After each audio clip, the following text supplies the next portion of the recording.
Welcome back to the Indefatigable. It's nice to be doing some knots again. Everybody's been quite busy over the summer painting the boats off, but now we've got some time, and hopefully we've got some very interesting videos to show you and to demonstrate to you. What I'll do today, we'll do a knot today, but we'll do the lanyard knot. But then in one of our future videos, we will actually show you a formula now where you can actually make these small, very desirable key rings. Now that's the key ring that you can make, and I've actually got the formula for this, and we'll show you that in one of our next videos, how to produce that from this new knot. Right, also later on a video when Russell joins us again, I'd like him to demonstrate to you. It's a little rig where you can actually form your Turk's head on this rig, and Russell's sort of an expert on this. I've done one or two of it, but it would be nice if he can refresh us all actually, and so I'd look forward to having a refresher from Russell. That's the sort of Turk's head that this will produce, and he's actually, you can make these as big as you like. They don't have to be, I've used little dowels here that you can pull in and out, but the idea is that there's a sequence to this that Russell will go through. You can go in and out, over and under, and then you pull all these little dowels out and you end up with a knot on your hand like that. And that's the sort of thing, and the sky's the limit. So hopefully in the future, and I'll be looking forward to that myself, is for Russell to come and re-demonstrate that for me.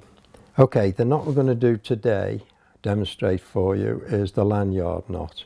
As you can see, it is a straightforward lanyard, and I believe that they used to put the whistles on it in the Navy, probably still do actually. Now, it's the type of knot where you can have a piece of line in your pocket, and if you're waiting in a queue or whatever you're doing to spend some time, I can do this time and time again. It's very, very satisfying to do and quite simple. Now, from the lanyard knot, before I show you how to do it, you can make this into all sorts of other knots that later on in one of our videos we will go on to the knot boards, and we'll show you how to actually put these up on the knot board. Now what I do with these is I make these little key rings because they're so easy to do and they don't take a lot of line, and that's the sort of key ring. In fact, this is one that we've got with Liverpool ships and sailors card on it, and inside it we pop to visitors and that a little key ring, and just a little message on the back. Boats and Lanyard Knot, gift from the Indefatigable in the Albert Dock. And people really, you know, they're really a beautiful little knot. Also we use these for, if you notice on here, they're good zipper pullers. Again, another use for them is the grandchildren, when they go back to school with all their new bags and that, is to make these and put them on the bags of their house colours, so they know which is their bags, and there certainly won't be many other children with a lanyard knot on the end of it. Tremendous amount of things that you can actually do with it, and it shows you I'm making a whole bunch of them here for gifts. Right, let's start off now then, and I'll show you. I'll make this in heavier line than normally. This is 3mm line. This is 4. So what I'm going to do is I'm going to make it with a heavier line, just to make the knot, so you can see the knot, to make it easy for you. And you can see you can make one out if you don't need a lot of line to do it. I'll do it, and then I'll come back to it again, so that you actually,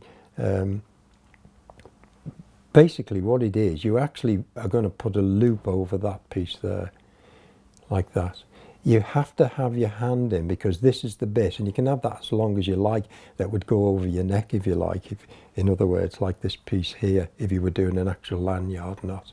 So I've always found that it's better to use my thumb, and you know, I tried to do it the other day without using my thumb, and I was a bit confused at one time.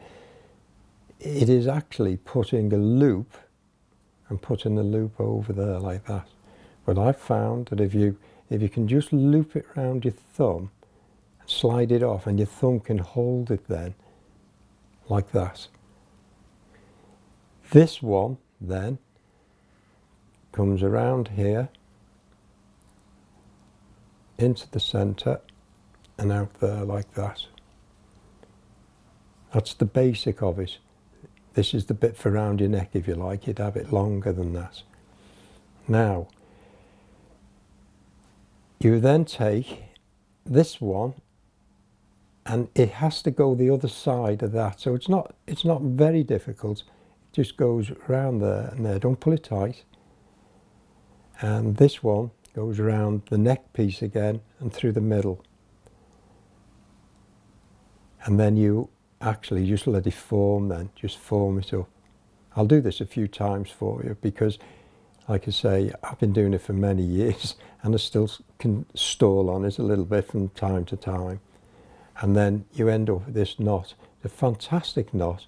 When you look at it, knotting, I've noticed that to me that's a diamond knot, but it's called a lanyard because it was done that way. If you did a diamond knot, you'd use, say, 3 lines. It will come out exactly the same as that. But in knotting, if it's done a different procedure, they call the knot a different knot. But to me, I look at that, I think that's a diamond knot.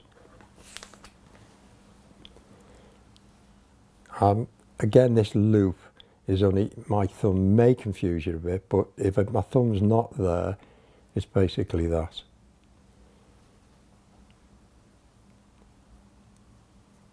And lay it across, and then put your thumb across it just to hold it. So it really is a loop over that, and then you put your thumb over it, loop, and your thumb over it. And then this one then is going to go round here, and then just across and back up, under and over, up the centre. And you remember, we've got to the carrick bend now. That's the carrick bend. Actually, you don't do a carrick bend this way.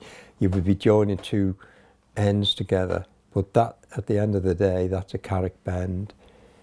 And all we're going to do then, we call this the neck, I do. We're going to go over the top and up through the centre. There we go. And this one does the same, but it comes around this way and it comes up through the centre. Fantastic little knot to practice with, and just to, I mean, I must do these dozens and dozens of times.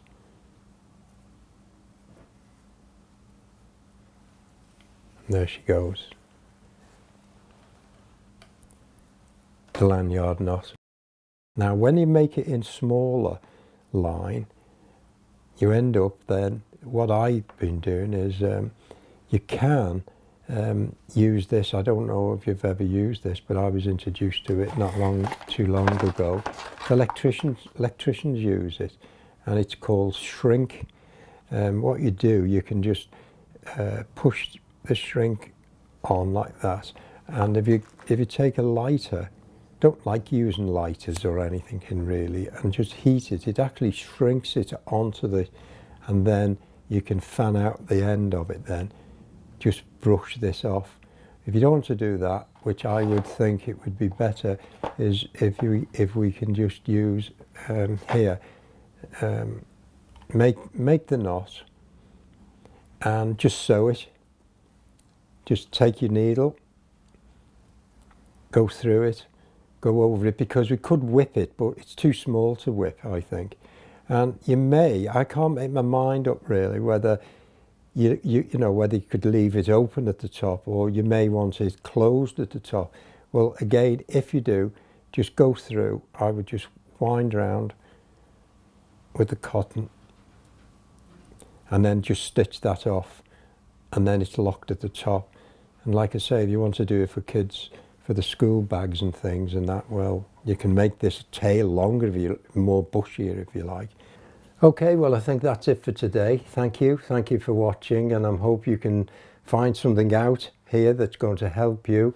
Remember, and we would recommend, if you're going to take the knotting up, is to definitely get yourself some sort of a little case to keep all the little bits and pieces in, and most of all a small notebook, and we will shortcut the books for you later on. When you've picked these knots up, you can buy knotting books and you will be able to understand them better because you've actually had hands-on. This book here I've had for 40 odd years, and I still relate to it. Also, I think with the knotting, we try to get people in. For the older generations, it does stimulate your brain.